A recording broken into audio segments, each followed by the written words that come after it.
টাকার বিনিময়ে তোমাকে নিজের গর্ব ভাড়া দিতে হবে জায়রা। হবু বরের মুখ থেকে বিস্ফোরিত বাক্য শুনে থমকে যায় জায়রা। আচম্বিত এহেন শব্দ সহ্য করতে পারল না। মাথা ঘুরে পড়ে যেতে নিলেও দেয়াল আঁকড়ে নিজেকে সামলে নেয়। চোখের কোণে অশ্রুকণা জমাট বাঁধতে শুরু করলো। অসহনীয় করুণ চোখে তাকালো রিজভানের দিকে। অস্ফুট স্বরে প্রশ্ন করলো, কি বললে? রিজভান পুনরায় শান্ত বাক্যে বলল, তোমার গর্ভে আমার ভাইয়ের বাচ্চা ধারণ করতে হবে, যার বিনিময়ে তোমাকে নগদ 40 লাখ টাকা দেওয়া হবে। জায়রা কয়েক পা পিছিয়ে গেল, মুখ দুই হাতে চেপে ধরল। নিজের শ্রবণ অঙ্গকে বিশ্বাস করতে পারছে না। ভুল শুনল নাকি? কিন্তু দুইবার কি ভুল শোনা যায়? হয়তো যায়। আরেকবার প্রশ্ন করে দেখব। জায়রা পুনরায় থেমে থেমে জিজ্ঞেস করলো, আমি টাকার জন্য নিজের গর্ব ভাড়া দিব? রিজবান এবার একটু কঠিন বাক্যে বলল, বারবার এক প্রশ্ন করছো কেন? বললাম তো, যে কোনো কিছুর বিনিময়ে তোমার গর্ভে আমার ভাইয়ের বাচ্চা ধারণ করতে হবে।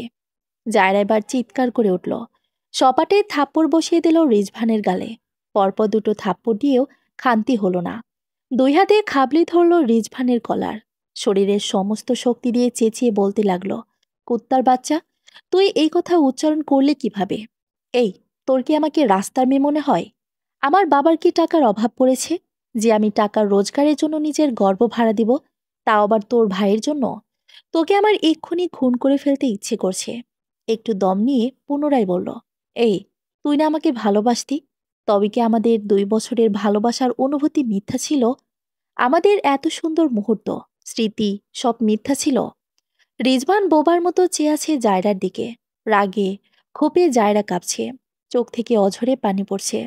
আখি দুটি অগ্নিস্বর রূপ ধারণ করেছে। ঠোঁট দুটো তীর তীর করে কাঁপছে। ফর্সা মুখ তার রক্তিম হয়ে উঠেছে। জায়রার এমন রূপেই প্রথম দেখছে। জায়রা তো সবসময় শান্তশিষ্ট স্বভাবেরই ছিল। আজ যে নিজের সম্মানে আঘাত লাগলো, তেমনি বাঘিনী রূপ ধারণ করল। রিজভান উত্তর দিতে ভুলে গেল। রাগে শরীরে রেডি করে উঠল। তবু নিজেকে সংযত রাখল। শান্ত বাক্যে জায়রা থেকে নিজেকে ছাড়িয়ে নিতে নিতে বলে উঠল, শান্ত হও জায়রা, তুমি আমার হবু বউ, আমার ভালোবাসার মানুষ। তোমাকে এই কথাটা কেন বলেছি সেই কারণ জানতে চেয়েছ? জায়রা রক্তিম চোখে তাকালো। দাঁতে দাঁত চেপে জিজ্ঞেস করলো, কি কারণ শুনি, বলো।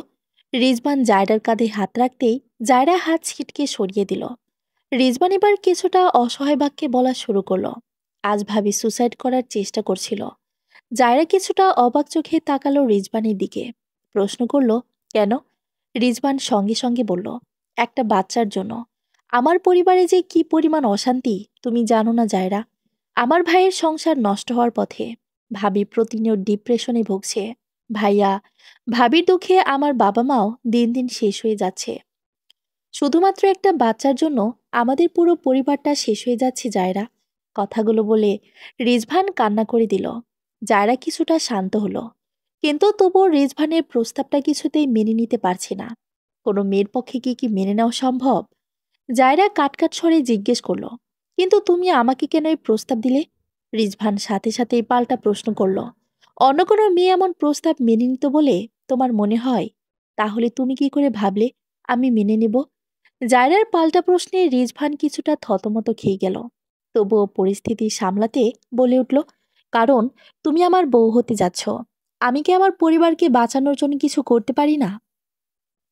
তাই বলে নিজের বইয়ের গর্ভে ভাইয়ের বাচ্চা ধারণ করতে বলবে রিজভান? জায়রার সাথে সাথে পাল্টা প্রশ্নে রিজভান কিছুটা নড়ে চড়ে দাঁড়ালো। মনে মনে একবার নিজেই বলে উঠল, তুমি আমার তরুপের তাস জান। তোমাকে কাজে লাগিয়ে টাকাগুলো হাতে নেওয়া এখন আমার কাজ। রিজভানকে চুপ থাকতে দেখিয়ে জায়রা পুনরায় উচ্চবাক্যে রিজভানকে প্রশ্নবিদ্ধ করল, চুপ করে থেকে আমার ধৈর্যের পরীক্ষা নিও না। কি চাও তুমি? তুমি কি আমাকে আদৌ ভালোবাসো? রিজভান সাথে সাথে কান্নামাখা মুখশ্রী নিয়ে করুণ স্বরে বলল, দেখো জায়রা, তুমি আমার শখের নারী, আমার ভালোবাসার নারী। তোমার কি মনে হয় তোমাকে এই প্রস্তাবটা আমি শখে দিয়েছি?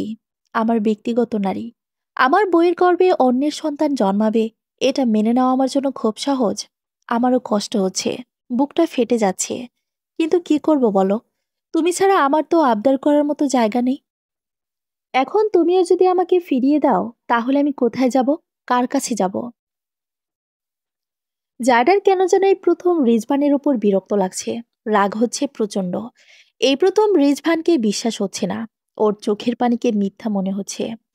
জায়রা রিজভানের কথায় গলে না গিয়ে স্পষ্ট বাক্যে জিজ্ঞেস করলো, তাহলে আমাকে কেন বললে টাকার বিনিময়ে গর্ব ভাড়া দিতে হবে?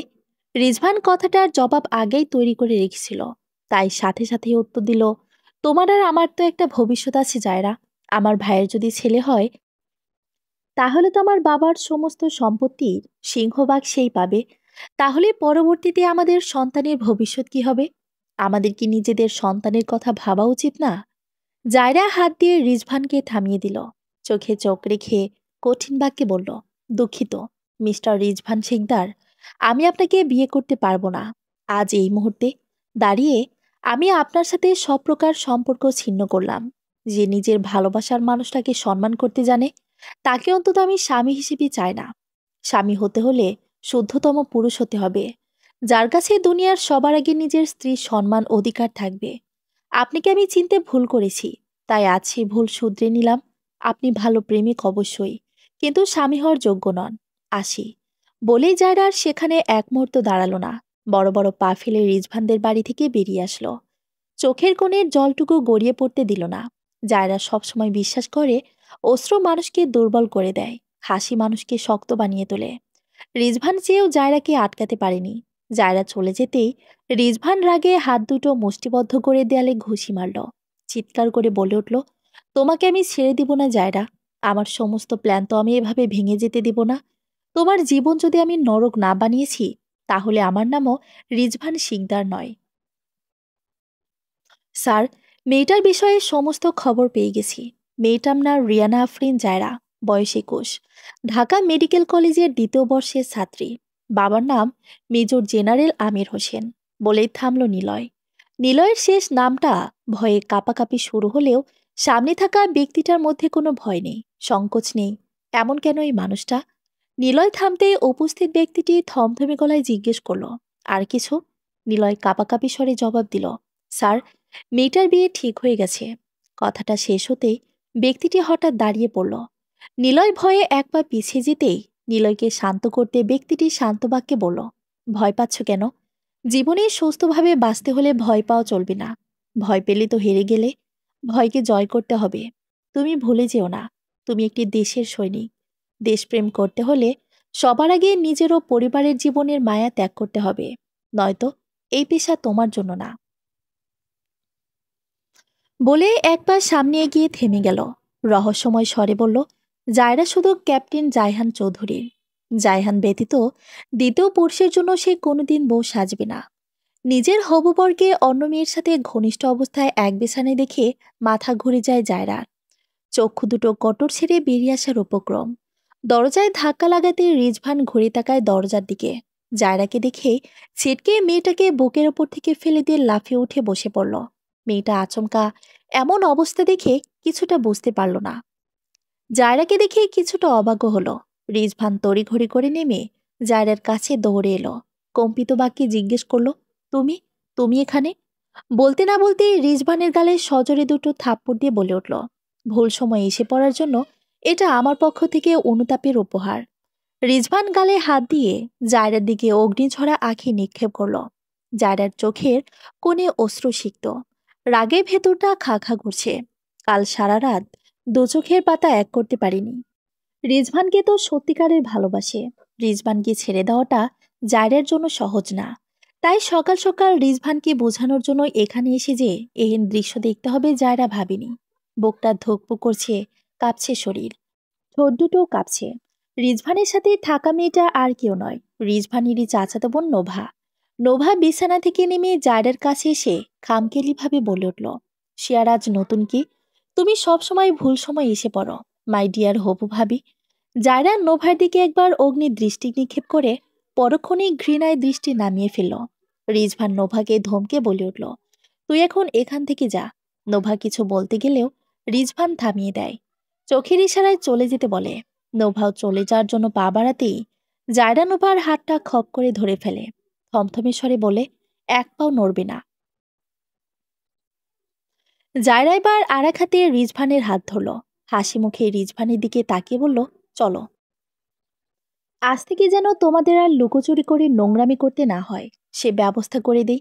বলেই সামনে হাঁটা শুরু করলো। চেঁচিয়ে বাড়ির সবাইকে একসাথে ডাকা শুরু করলো।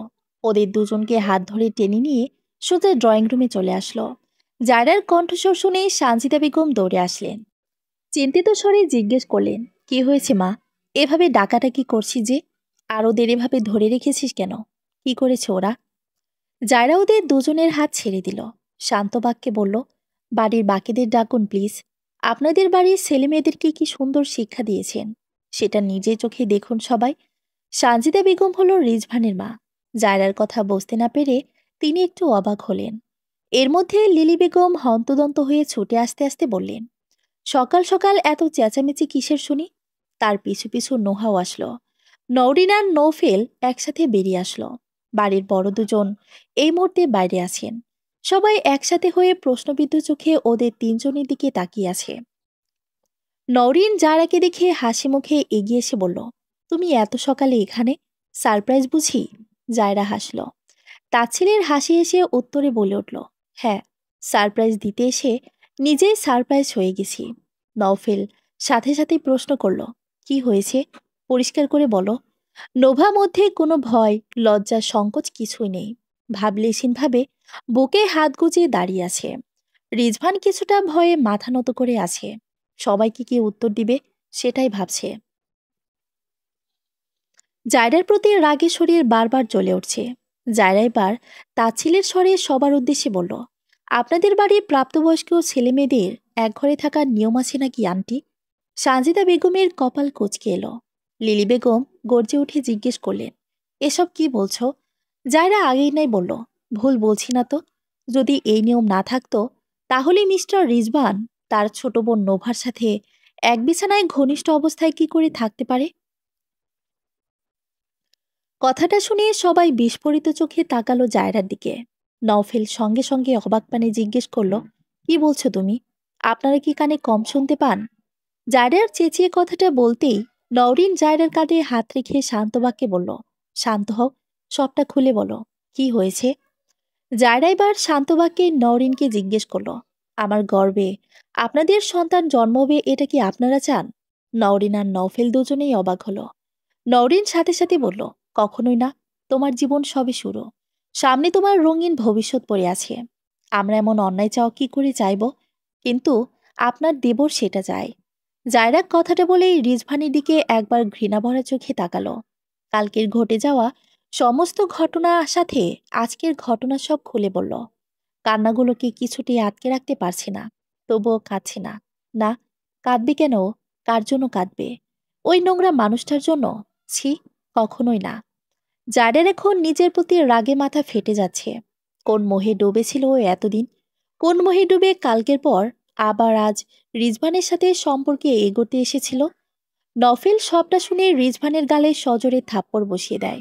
রিজভানের কলার চেপে ধরে চেঁচিয়ে জিজ্ঞেস করে, এই, তোকে আমরা বলেছি জায়রাকে এমন প্রস্তাব দিতে? বল বলেছিলাম। তুই কি করে পারলি জায়রার মতো মেয়েকে এমন প্রস্তাব দিতে? আঙ্কেল যদি একবার জানে তাহলে তোকে আজীবন কোথায় পচে গলে মরতে হবে আল্লাহ জানেন।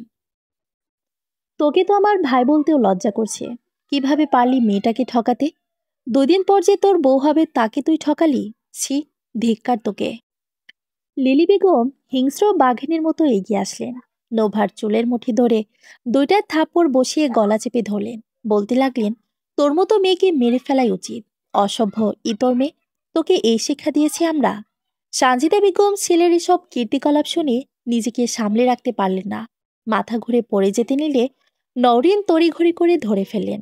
সোফা নিয়ে বসাতেই তিনি কান্নারত স্বরে বলতে লাগলেন, বৌমা, বিয়ের সব আয়োজন করা শেষ, সবাইকে জানানো শেষ। আর এখন এসব? তোমার বাবাকে কি জবাব দিব আমি? আমাদের মান সম্মান যে আর থাকলো না। জায়রা সানজিদা বেগমের দিকে এগিয়ে গেল। তার পায়ের কাছে হাঁটু ভেঙে বসল। তার হাত দুটো নিজের হাতের মুঠোয় নিয়ে বলল, আন্টি, আমাকে ক্ষমা করবেন। আমি আপনার ছেলেকে কিছুতেই নিজের জীবনসঙ্গী হিসেবে মেনে নিতে পারবো না। আপনারা সবাই আমাকে অনেক ভালোবাসা দিয়েছেন, তার জন্য আমি কৃতজ্ঞ। কিন্তু এই বিয়েটা করতে বলবেন না। সানজিদা বেগম জায়রার মাথায় হাত রেখে বলল, তোকে আমি এই বিয়ে করতে কখনোই বলবো না। আমি একটা মেয়ে হয়ে আরেকটা মেয়ের ক্ষতি চাইব? এমন নিকৃষ্ট আমি নই রে মা। তুই নিজের জীবনটা নিজের মতো গড়বি। আমার ছেলের কাজ পেয়ে হীরাকে পায়ে ঠেলেছে। যেদিন এই কাজে ওর হাত কাটবে সেদিন বুঝবে। জায়রা প্রত্যুত্তরে মুখে হাসি টানার চেষ্টা করে উঠে দাঁড়ালো। রেজভানের মুখোমুখি হয়ে আঙ্গুল তুলে বলে উঠল, আমাকে ঠকানোর শাস্তি তুই পাবি। খুব শীঘ্রই আমি বউ সাজব। তবে তোর মতো নিকৃষ্ট পুরুষের জন্য না, কোনো এক শুদ্ধতম পুরুষের জন্য। বলেই এগিয়ে যাওয়ার জন্য পা বাড়াতেই রিজভান জায়রার হাত চেপে ধরল। শাসিয়ে বলে উঠল, আমাকে সবার সামনে এভাবে হেনস্থা করার জন্য তোমার জীবন আমি নরক করে দিব। Mind it.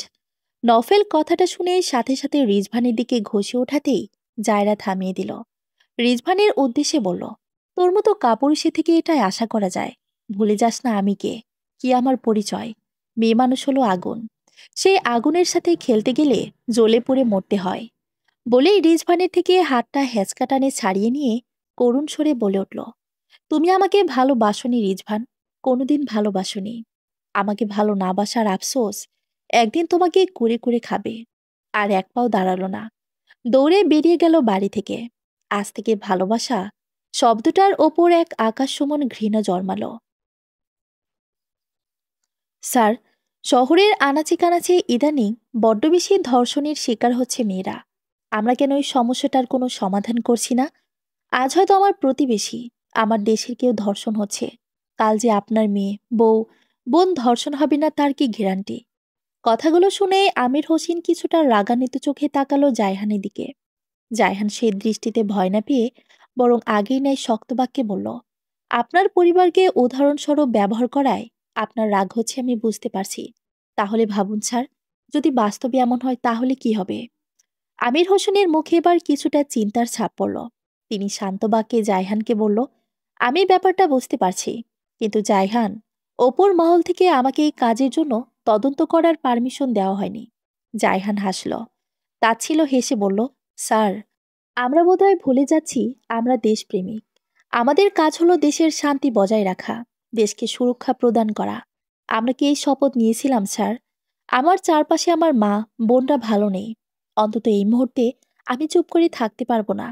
যদি 2 দিনের মধ্যে ডিপার্টমেন্ট থেকে কোনো রকম তদন্ত না করা হয়, তাহলে আমি নিজে থেকেই এই সমস্যার সমাধানের পথ খুঁজব। তারপর প্রেস, মিডিয়া সবাই যখন জানবে, তখন কিন্তু আঙ্গুল আপনার দিকে উঠবে। দেশবাসীকে উত্তর দেওয়ার জন্য প্রস্তুত হন স্যার। বলেই জায়হান বেরিয়ে গেল। আমির হোসেন মুগ্ধ হয়ে জায়হানের সাহসী বাক্যগুলো শুনল। ছেলেটার ভেতর অসীম সাহস।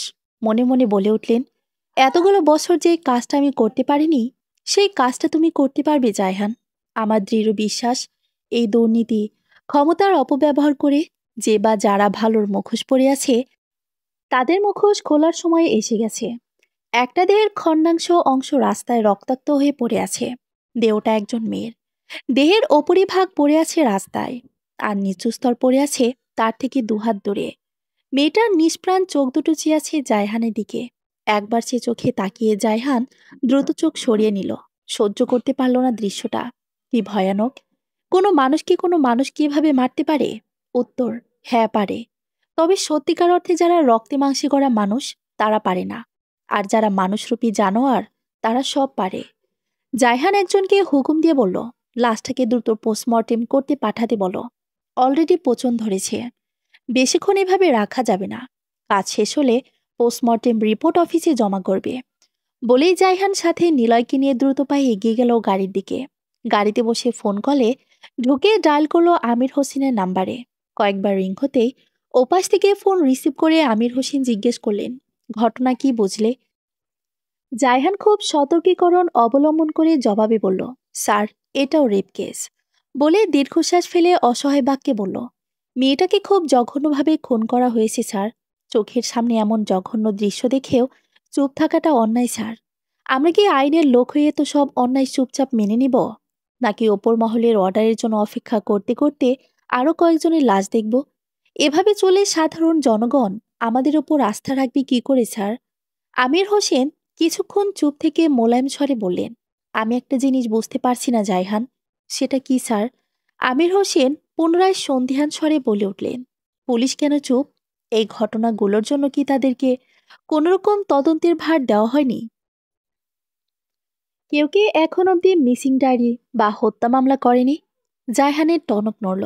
অভিজ্ঞ স্বরে বলল, স্যার, রক্ষণ যখন ভক্ষক হয় তখন কি সেখানে বিচার পাওয়া যায়? আমির হোসেন নড়ে চড়ে উঠলেন। কথাটা বুঝতে না পেরে প্রশ্ন করলেন, যেমন কি বোঝাতে চাইছো তুমি? জায়হানের ঠোঁটের কোণে রহস্যময় এক হাসি ধরা দিল। শান্ত বাক্যে বলল, সামনাসামনি এসে বলি স্যার। ওপাশ থেকে কাঙ্ক্ষিত বাক্য শুনে জায়হান ফোন কেটে দিল। নিলয় এতক্ষণ সব কথা শুনে বিস্ময় ভরা স্বরে জিজ্ঞেস করল, স্যার, আপনি কি অপরাধীদের চিহ্নিত করতে পেরেছেন? জায়হান নিলয়ের দিকে তাকিয়ে হালকা হেসে বলল, বুদ্ধি খাটাও নিলয়। বুদ্ধির জোরে চাকরির 1 বছরের মাথায় প্রমোশন পেয়েছি।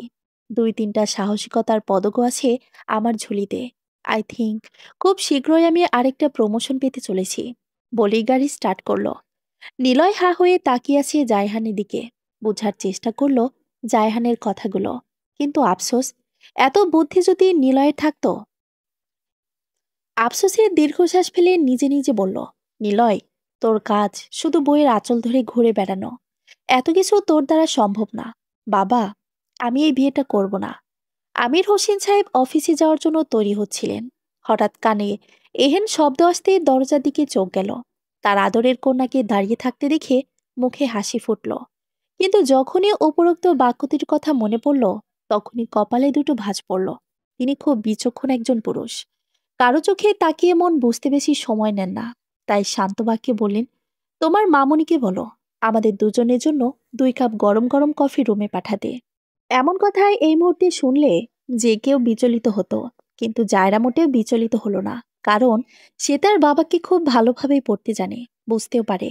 তাই বাবার কথা মতো উচ্চিবাক্যে মা শাহনাজ বেগমকে কফির কথা জানান দিল। রুমে ঢুকে সোজা ব্যালকনিতে চলে গেল। বাহিরে হালকা বৃষ্টি শুরু হয়েছে। এই রোদ তো এই বৃষ্টি, আজকাল এভাবেই চলছে। জায়রা গ্রিলের ফাঁক দিয়ে হাত বাড়িয়ে দিল বৃষ্টি ছোঁয়ার উদ্দেশ্যে। বাতাসে বৃষ্টির ফোঁটায় সে ছুঁয়ে দিচ্ছে জায়রার চোখ মুখ। জায়রা বৃষ্টি উপলব্ধি করতে চোখ দুটো বন্ধ করল। কিছু সময় কাটল এভাবেই নীরবে। কিছু মুহূর্ত পর হুট করে পাশে কারো উপস্থিতি টের পেতেই চোখ বন্ধ করা অবস্থায় প্রশ্ন করল, জিজ্ঞেস করলে না কেন বিয়েটা ভেঙে দেব? আমির হোসেন সাহেব অবাক হলেন না। সে জানেন তার মেয়ে তার উপস্থিতি চোখ বন্ধ করার অবস্থাও টের পায়। সেটা আজ নতুন কিছু না। জায়রা আর আমির সাহেবের সম্পর্ক বন্ধুর মতো। সুখ দুঃখ ভাগ করে নেয় দুজন দুজনের সাথে। মায়ের সাথেও জায়রার বেশ ভাব। একমাত্র মেয়ে হওয়ার দরুন জায়রাকে বাড়ির সবাই মাথায় করে রাখে। আমির সাহেব জায়রার মাথায় হাত বুলিয়ে শান্ত বাক্যে পাল্টা প্রশ্ন করলেন, কখনো কোনো কারণ জিজ্ঞেস করে বুঝি? জায়রা চোখ খুলল, বাবার দিকে তাকিয়ে মিষ্টি করে হাসল। প্রত্যুত্তরে বাবার থেকেও হাসি উপহার পেল। আমির সাহেবের হাতে 2 কাপ কফি। একটা কফির কাপ জায়রার দিকে এগিয়ে দিল। জায়রা কফির কাপটা নিতে নিতে শান্ত বাক্যে বিজ্ঞদের মতো উপদেশ দিয়ে বলল, বাবা, কিছু কিছু সময় কারণ খুঁজতে হয়, জানতে হয়। সব সময় অন্যকে চোখ বন্ধ করে বিশ্বাস করতে হয় না। নিজের ছায়াও কিন্তু অন্ধকারে বেইমানি করে। আমির সাহেব মীর কথায় হাসলেন। বিশ্বস্ত স্বরে বললেন, তোমার বাবা এতটাও বোকা নয় আম্মাজান। তোমার বাবার চোখ খাঁটি সোনা আর পাতি সোনার মধ্যে তফাৎ বুঝে। পরিবারের বাইরে তোমার বাবার বিশ্বাস এত বছর কেউ একজন অর্জন করতে পেরেছে। জায়রা কৌতূহলী হয়ে জিজ্ঞেস করলো, কে সে? আমির সাহেব বেশ গর্ব করে জবাব দিলেন, ক্যাপ্টেন জায়হান শিকদার। জায়রার নামটা শুনে পুনরায় প্রশ্ন করল, নতুন কেউ? না, তবে তুমি চিনবে না। বলেই প্রসঙ্গ পাল্টে সন্দেহান চোখে জায়রার দিকে তাকিয়ে জিজ্ঞেস করলেন, রিজভানের মতো একটা ছেলেকে তুমি কিভাবে ভালোবাসলে জায়রা? জায়রা এবার ভরকে গেল। অবাক চোখে তাকালো আমির সাহেবের দিকে। তার মুখে লেগে আছে একরাশ রাগ। জায়রা অবাক বাক্যে জিজ্ঞেস করল, তুমি কি কিছু? জায়রা কথাটা সম্পূর্ণ শেষ করার আগেই আমির সাহেব বলা শুরু করলেন, তোমাকে আমি খুব বিচক্ষণ বুদ্ধিমতী মেয়ে ভাবতাম। তুমি আমার মেয়ে হয়ে মানুষ চিনতে ভুল করলে কিভাবে? জায়রা অপরাধী ভঙ্গিতে জবাব দিল, তোমার মেয়ে এই প্রথম মানুষ চিনতে ভুল করে ফেলেছে বাবা। তোমার মেয়ের জীবনে প্রথম ভালোবাসা অনুভূতি সব ভুল পাত্রে দান করেছে। ভীষণ বাজেভাবে ঠকে গেছি বাবা। জায়রার চোখে অশ্রুকণা স্পষ্ট হয়ে উঠল। আমির সাহেব মেয়ের চোখের পানি খেয়াল করে মেয়ের মাথায় হাত রাখলেন। সান্ত্বনা বাক্যে বললেন, আমার ফুলকন্যার চোখে অশ্রু মানায় না। ভুল মানুষের জন্য তো একেবারে নয়। ভুল মানুষের জন্য অশ্রু বিসর্জন দেওয়া অন্যায়, বড় রকমের অন্যায়। জেনারেল মেজর আমির হোসেনের মেয়ে অন্যায় করতে পারে না। জায়রা মুচকি হাসল। বাবা নামক মানুষটা ওর মন নিমিষেই ভালো করে দেয়। জায়রা অশ্রুকুটি মুছে নিতে নিতে জিজ্ঞেস করলো, তুমি সব জেনেও বিয়েতে মত দিলে কেন? নাকি মত দেওয়ার পর জেনেছ? আর জানলে যখন, তখন আমাকে আমির সাহেব মেয়েকে থামিয়ে দিলেন।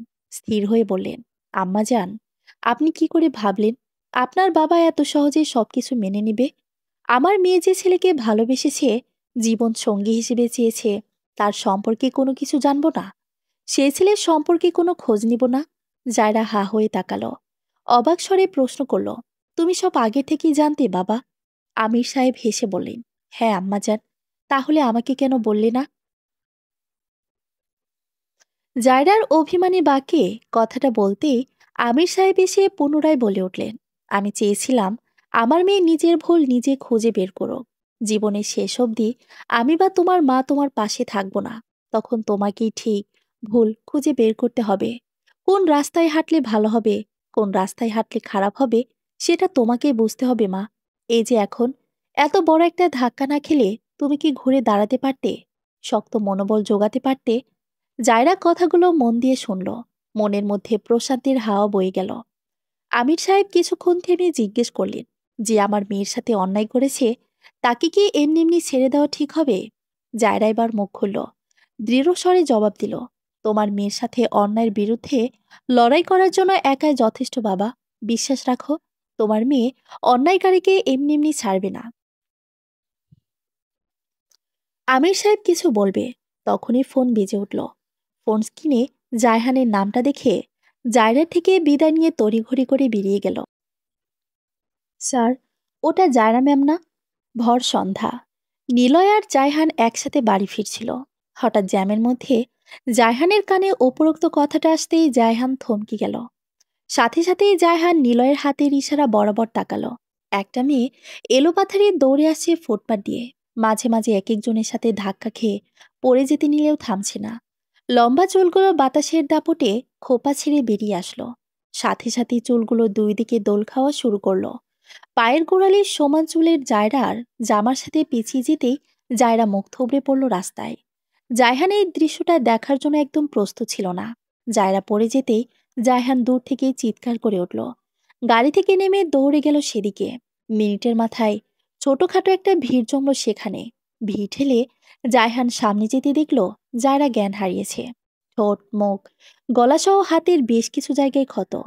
জায়রার এহেন অবস্থা দেখে জায়হান কয়েক সেকেন্ডের জন্য নিস্তব্ধ হয়ে গেল। মস্তিষ্ক কাজ করা বন্ধ করে দিল। হৃৎপিণ্ডটা বোধহয় ঢিপ ঢিপ করে বাজছে, নাকি থমকে আছে। মন প্রশ্ন করল, কি হয়েছে আমার রূপবতীর? কোনো অঘটন ঘটেছে নাকি? আমার হবু বউয়ের শরীরে স্পর্শ করার সাহস আপনাকে কে দিয়েছে? জায়হান জায়রাকে কোলে তুলে সবেমাত্র গাড়ির সামনে এসেছে। তৎক্ষণাৎ এহেন শব্দ শুনতে ঘুরে তাকালো। 25 থেকে 26 বয়সী একজন ছেলেকে দেখে ভ্রু কুঁচকে তাকালো। বিস্মিত হওয়ার ভান করে শান্ত বাক্যে প্রশ্ন করল, দুঃখিত, কিন্তু আপনি কে? রিজভান জায়হানের প্রশ্নে রাগান্বিত স্বরে জবাব দিল, আমি জায়রার হবু বর। জায়হান কথাটা শুনে মুচকি হাসল। ভাবে জবাব দিল, দুঃখিত, এই মুহূর্তে আমি আপনাকে পাত্তা দিতে পারছি না। বলে জায়রাকে গাড়িতে তুলে নিজে উঠে বসলো গাড়িতে। জায়রাকে এক হাতে বুকে চেপে ধরল। গম্ভীর বাক্যে নিলয়কে আদেশ করলো, গাড়ি স্টার্ট করো। সিএমএইচ ছাড়া অন্য কোথাও গাড়ি থামবে না, ক্লিয়ার? নিলয় নিচু স্বরে, ইয়েস স্যার বলতে বলতে গাড়ি স্টার্ট করলো। জায়হান এক পলক রিজভানের দিকে তাকিয়ে চোখ দিয়ে কিছু রহস্যময় ইশারা করে গেল। রিজভান রাগে বিড়বিড় করে বলে উঠল, তোর প্রাণভোমরা জায়রাকে খুব শীঘ্রই আমি আমার করে নেব। সিএমএইচ এর জরুরি বিভাগের সামনে এসে গাড়ি থামতেই জায়হান নিলয়কে বলল, ভেতরে ডক্টর মনিকা ম্যাম আছেন, নাকি একটু দেখো। নিলয় আদেশ পেয়ে দৌড়ে ভেতরে গেল।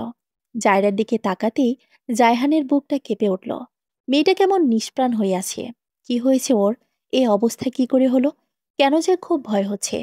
বুকের ভেতরে তোলপাড় শুরু হয়েছে। জায়রার বাবাকে কি একটা খবর দেওয়া প্রয়োজন? হ্যাঁ, অবশ্যই প্রয়োজন। ভেবে জায়রাকে এক হাতে বুকে চেপে ধরে অন্য হাতে ফোন বের করে ডায়াল করলো আমির সাহেবের নাম্বারে।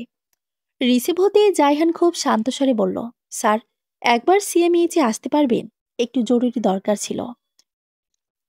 ওপাশ থেকে আমির সাহেব চিন্তির বাক্যে জিজ্ঞেস করলো, কেন, কার কি হয়েছে? জায়হান পুনরায় বলল, স্যার, আপনি একটু কষ্ট করে আসুন, এখন কিছু বলতে পারছি না। বলে জায়হান ফোন রেখে দিল। জায়রার মাথায় হাত বুলিয়ে দিল আলতো করে। জায়হানের হাত কাঁপছে চিন্তায়, বুক কাঁপছে ভয়ে। কি আশ্চর্য, ক্যাপ্টেন জায়হান চৌধুরী ভয় পাচ্ছে, এই প্রথম নাকি এর আগে এমন হয়েছিল? এর মধ্যে টের পেল জায়রা নড়ছে, তার মানে ওর জ্ঞান ফিরছে। জায়হান দ্রুত জায়রাকে বুক থেকে সরিয়ে দিল। সিটের সাথে আলতো করে ঠিক করে বসিয়ে দিতে দিতে ডাকতে শুরু করলো, শুনছো? এই যে, আচ্ছা, কি নামে সম্বোধন করা যায়? মেয়েটা তো সব দিক দিয়ে পারফেক্ট। এলোকেশী কন্যা, নাকি রূপবতী কন্যা, নাকি নাম ধরে? উফ, এত এত কনফিউশনে জায়হান জীবনে পড়েনি। অনেক ভেবে ঠিক করলো নাম ধরেই ডাকবে। জায়রা ইতোমধ্যে অল্প অল্প করে চোখ খুলছে, অস্পষ্ট স্বরে বলছে কিছু, কিন্তু শুনতে পারছে না জায়হান। তাই একটু কাছে গেল, জায়রার কাছে ঘেঁষে শোনার চেষ্টা করলো কি বলছে। জায়রা অস্পষ্ট স্বরে থেমে থেমে বলছে, তুমি এত বাজে কেন, কেন এত বাজে তুমি? তো আর কিছু শুনতে পারল না, ঢলে পড়ল জায়হানের বুকে। জায়হান দ্রুত জায়রাকে সামলে নিল। পুনরায় জ্ঞান হারিয়েছে মেয়েটা। কাকে বাজে বলছিল? নিশ্চয়ই চেনা কেউ, নয়তো তুমি বলা সাজে না। তাহলে কি তখনই ছেলেটা? জায়হানের মস্তিষ্কে কথাটা জানান দিতেই জায়হানের টনক নড়ল। বিড়বিড় করে বলে উঠল, যে হাত আমার ফুলকে বাজেভাবে স্পর্শ করেছে, সে হাতকে আমি আস্ত রাখব না। নিলয়ের অপেক্ষা না করে জায়হান নিজেই জায়রাকে কোলে তুলে গাড়ি থেকে নেমে পড়ল। ডাক্তারের কেবিনের সামনে গিয়ে দরজার সামনে থাকা দায়িত্বরত একজন সৈনিককে বলল, ম্যাম ভেতরে আছেন, একটু ইমার্জেন্সি। সৈনিক ব্যক্তি জায়হানকে সালাম দিয়ে জবাব দিল, ম্যাম একটু ব্যস্ত আছেন, আপনি ওনাকে বেডে নিয়ে শুয়ে দিন, আমি ম্যামকে জানাচ্ছি, প্লিজ একটু তাড়াতাড়ি করুন। অনুরোধ বাক্যে কথাটা বলে জায়হান জায়রাকে নিয়ে গিয়ে একটা বেডে শুয়ে দিল। জায়রা কিছু চুল ছিঁড়ে জায়হানের হাতে পেঁচিয়ে আছে। জায়হান একবার অসহায় চোখে জায়রার দিকে তাকিয়ে চোখ নামিয়ে ফেলল। নিজেকে সামলানো কঠিন হয়ে যাচ্ছে। ইচ্ছে করছে জায়রাকে বুকের ভেতর শক্ত করে জড়িয়ে ধরতে। কে কাজ করেছে? কে? এর মধ্যেই পেছন থেকে মেঘলি স্বরে শুনতে পেল, জায়হান, এনি প্রবলেম? জায়হান পেছনে ঘুরে মনিকা বেগমকে দেখে মুখে কোনো রকমে হাসি টানার চেষ্টা করল। তা দেখে মনিকা বেগম ছেলের কাঁধে হাত রেখে হাসি মুখে বললেন, মায়ের সামনে সন্তানরা কখনো নিজের ভেতরের যন্ত্রণা মুখে হাসি টেনে চাপা দিতে পারে না। তা শুনে পেছন থেকে নিলয় চকিতে তাকালো। ডক্টর মনিকা জায়হানের মা? কই, আগে তো জানতো না। ধুর, জানবে কি করে? জায়হান কখনো নিজের পরিবার নিয়ে বাইরে কথা বলে না। জায়হান মনিকা বেগমের কথার পৃষ্ঠে বলল, মা, জায়রাকে দেখো আগে। মনিকা বেগম জায়রার পাশে গিয়ে আগে পালস চেক করলেন। জায়হান কিছুটা উদ্বিগ্নতার স্বরে বলে উঠল, ওর জ্ঞান ফিরছে না কেন মা? মনিকা বেগম ছেলের উদ্বিগ্ন স্বর শুনে শান্ত বাক্যে বললেন, ফিরবে, তবে এখন না। এখন ওর জ্ঞান ফিরলে সেটা মঙ্গলজনক হবে না। বলে তিনি নার্সকে একটা ইঞ্জেকশন দেওয়ার জন্য আদেশ করলেন। অতপর তিনি জায়হানকে নিয়ে নিজের কেবিনে চলে আসলেন। জায়হান কেবিনে ঢুকেই চিন্তিত বাক্যে জিজ্ঞেস করল, জায়রার কি হয়েছে মা? মনিকা বেগম ছেলের দিকে এক গ্লাস পানি এগিয়ে দিতে দিতে বললেন, আগে তুমি শান্ত হও বাবা, তুমি একজন সাহসী সৈনিক, এভাবে ভয় পাও তোমার মানায় না। জায়হান পানির গ্লাসটা নিয়ে এক চুমুকে এক গ্লাস পানি শেষ করে জোরে শ্বাস ফেলল। মনিকা বেগম এবার কিছুটা ভাবুক স্বরে বললেন, জায়রার সাথে কি হয়েছে সেটা আমার থেকে ভালো জায়রা বলতে পারবে। মানে? জায়হানের পাল্টা প্রশ্নে মনিকা বেগম বললেন, আমি যদি ভুল না হই, তাহলে জায়রাকে কেউ মলেস্ট করার ট্রাই করেছে। জায়হানের বুকটা ধক করে উঠল। চকিত তাকালো মায়ের দিকে। চেঁচিয়ে উঠে জিজ্ঞেস করলো, কি বলছো? মনিকা বেগম ছেলের মুখ পর্যবেক্ষণ করে সরাসরি প্রশ্ন করল, ভালোবাসো জায়রাকে? জায়হান নড়েচড়ে বসল, দৃষ্টি সরিয়ে ফেলল, উত্তর না দিয়ে চুপ করে রইল। তা দেখে মনিকা বেগম মুচকি এসে বলল, আমার বৌমা কিন্তু লাখে একটা, আগলে রেখো, কোনো খারাপ স্পর্শ যেন ছুতে না পারে আমার মেয়েকে। All the best. বলে তিনি চলে গেলেন। জায়হান স্বস্তির নিঃশ্বাস ফেলে হেসে ফেলল, স্যার, আমি বোধহয় বুঝতে পেরেছি এই কাজ কে করেছে। আমির সাহেব মেয়ের বেডের সামনে চিন্তিত মুখে বসেছিলেন। জায়হানের থেকে কথাটা শুনে অবাক পানে তাকালেন। তড়িঘড়ি শব্দে জিজ্ঞেস করলেন, কে সে? জায়হান খানিক থেমে দৃঢ়স্বরে শুধালো, রিজভান। আমির সাহেব উত্তেজনায় দাঁড়িয়ে পড়লেন। রাগান্বিত বাক্যে বলে উঠলেন, ওকে আমি জ্যান্ত পুঁতে ফেলব। আমার মেয়ের গায়ে হাত দিয়েছে, ওর কলিজা ছিঁড়ে এনে কুকুর দিয়ে খাওয়াবো। জায়হান কিছুটা হাস্যোজ্জ্বল স্বরে বলল, স্যার, এতটা উত্তেজিত হবেন না। কিছু কিছু সময় ঠান্ডা মাথায় গুটি চালতে হয়। রেগে গেলে তো হেরে গেলেন। রিজভানের শাস্তির দায়িত্বটা না হয় আমি নিলাম। আপনি নিশ্চিত থাকুন। জায়হানের থেকে ভরসা পেয়ে আমির সাহেব শান্ত হলেন। বিশ্বাস করে দায়িত্বটা তুলে দিলেন জায়হানকে। জায়রার এই অবস্থা আমি করিনি আঙ্কেল।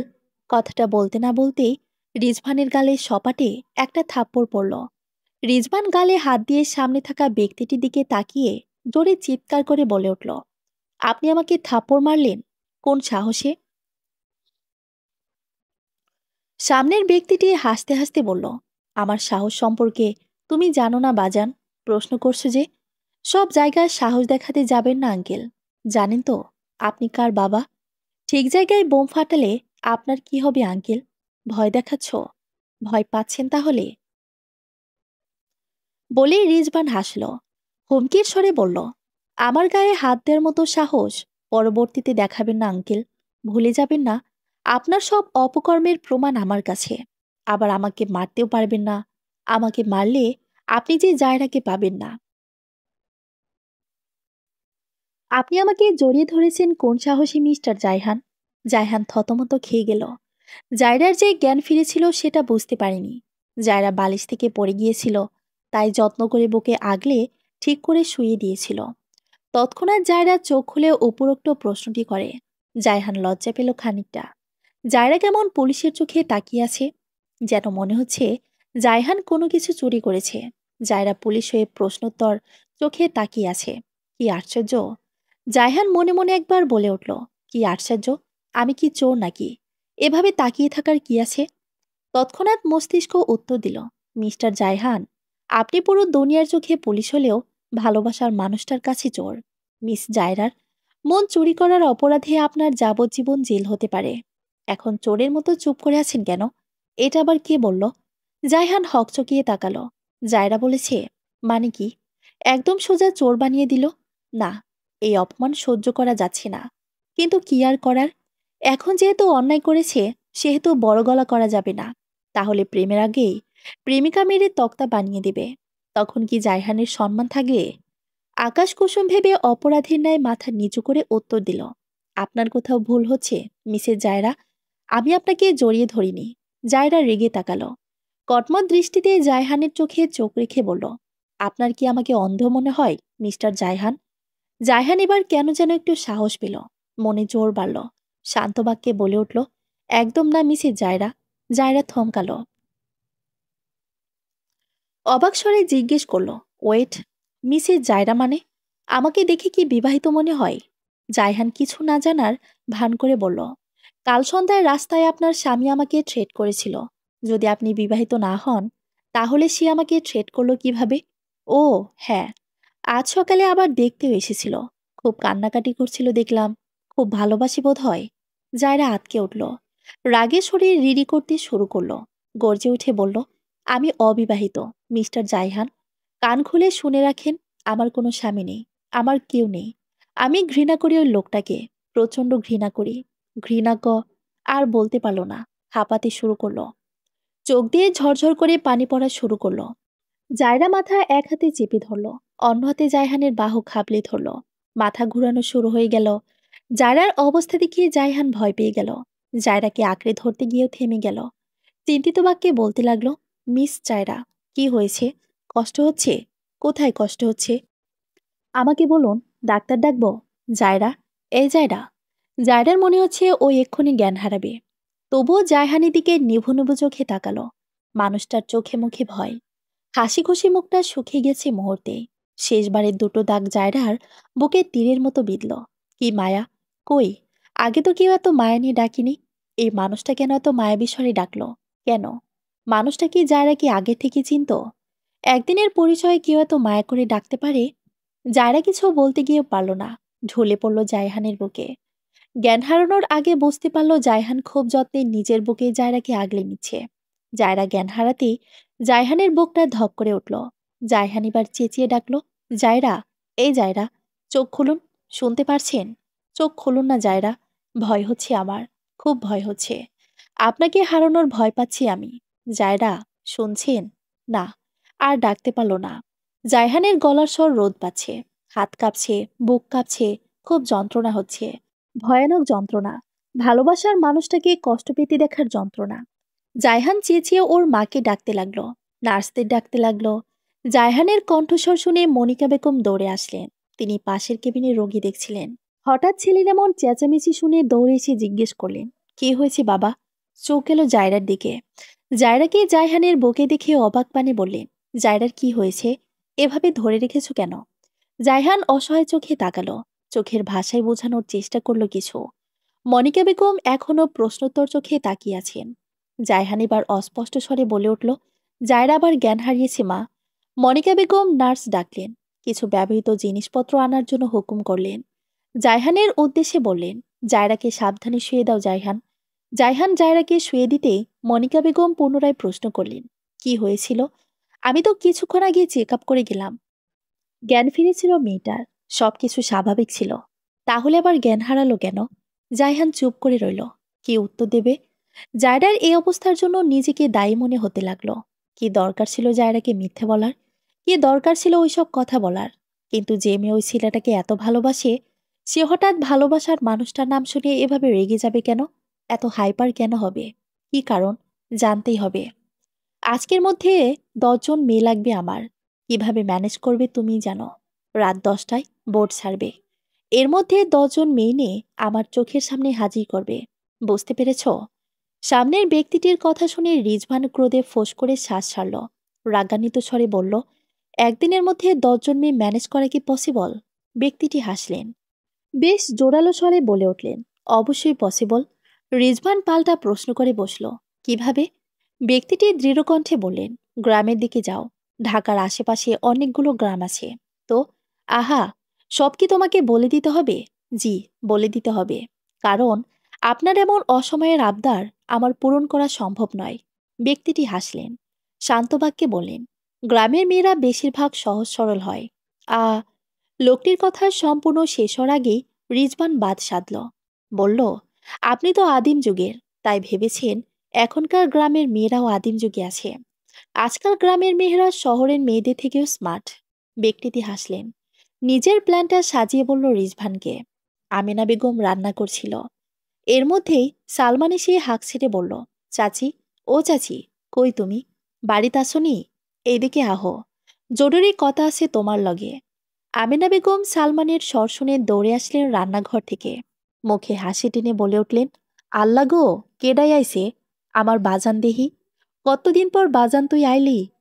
সালমান এগিয়ে এসে আমিনা বেগমকে সালাম দিয়ে হাসি মুখে বলে উঠল, চাচি, তোমার লেগে একটা খুশির খবর লয়ে আইছি।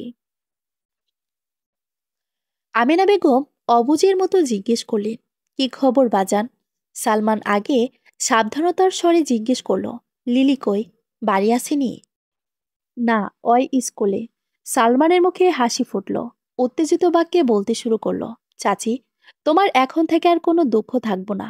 তোমার লিলির লেগা আমি একটা কাজ জোগাড় করে আনছি। আমিনা বেগমের মুখের হাসি উধাও হয়ে গেল। বেজার মুখে বললেন, আমার ওই ছোট্ট মাইয়াটা কি কাম করবো বাজান? সালমান আগে নেয় দুঃখী দুঃখী বাক্যে বলল, চাচি, চারটায় তো বড় অসুখ। এই অসুখের চিকিৎসা করানোর লাইগা মেলা টাকার দরকার। তুমি একলা একলা কত দিকে করবা? তোমারও তো বয়স হইছে। অহন যদি টাকার অভাবে চাচাই মইরা যায়, সেইটা কি ভালো হইব? আমিনা বেগমের মুখটা আরো চুপসে গেল। তার চোখের কোণে পানি জমেছে। জিজ্ঞেস করলেন, কি কাম জোগাড় করছো বাজান? সালমান উৎসুক স্বরে বলে উঠল, ভালা কাম। স্কুলে পড়াইব। সরু সরু বাচ্চাগোর ম্যাডাম হইব। আমিনা বেগমের মুখে হাসি ফুটল। খুশিতে চোখ মুখ চকচক করে উঠল। জিজ্ঞেস করলেন, সত্য কইতাছ? হ চাচি, তোমার আমি সব বোঝাইয়া গমনি। আগে লিলিরে তুমি রাজি করাও, তাহলে আজকে রাইতেই আমি লিলিরে নিতে আইব।